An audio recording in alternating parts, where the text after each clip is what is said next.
Hook was directed in 1991 by Steven Spielberg. It acts as a sequel to the original story of Peter Pan.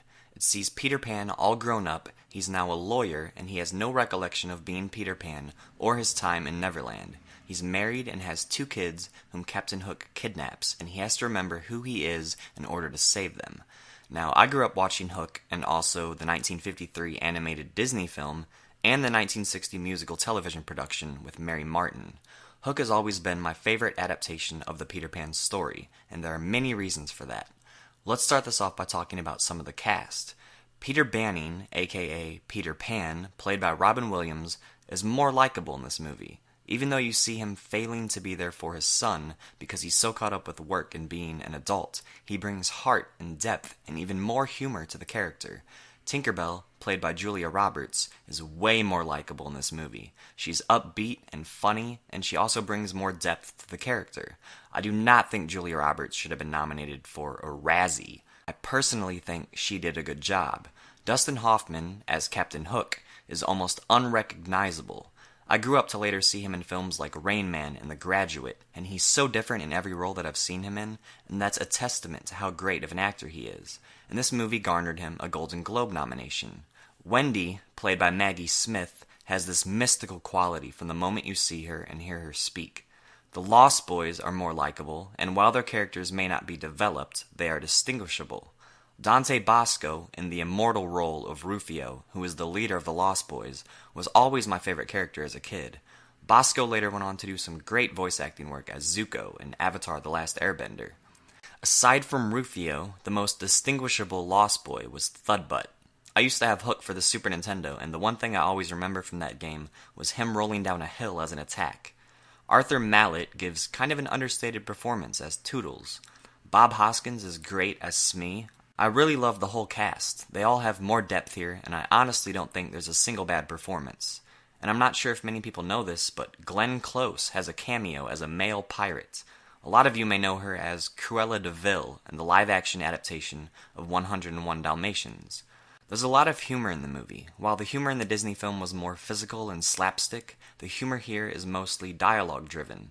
The humor from Peter and Captain Hook is mostly adult, and a lot of it will probably go over the heads of younger viewers.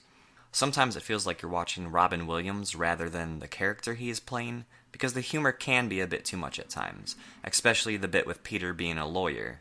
It's a bit silly. The only thing that could be more silly is pirates playing baseball. But the movie maintains a sense of magic and sentiment, and the score by John Williams plays a big role in that. It's magical and sentimental and adventurous. Unfortunately, the score wasn't recognized by the Academy. However, it did receive a Grammy nomination. The camera work by Spielberg is masterful, especially the way he maneuvers the camera throughout the house in the first act of the movie. There's so many good shots with windows, like when the camera zooms in on Jack and when Toodles is looking out the window. How about the sound design? The eerie sound of the wind when you first see the upstairs of the house? The costume and set designs are spectacular, and the film was nominated for Oscars for production, costume, visual effects, and makeup. The presentation of Neverland in this movie is not only a place that I would want to go to, but I could see myself living there. One of my favorite scenes is when they're pretending to eat food, and Peter and Rufio end up trading insults. It always makes me hungry, and I always thought it was really cool.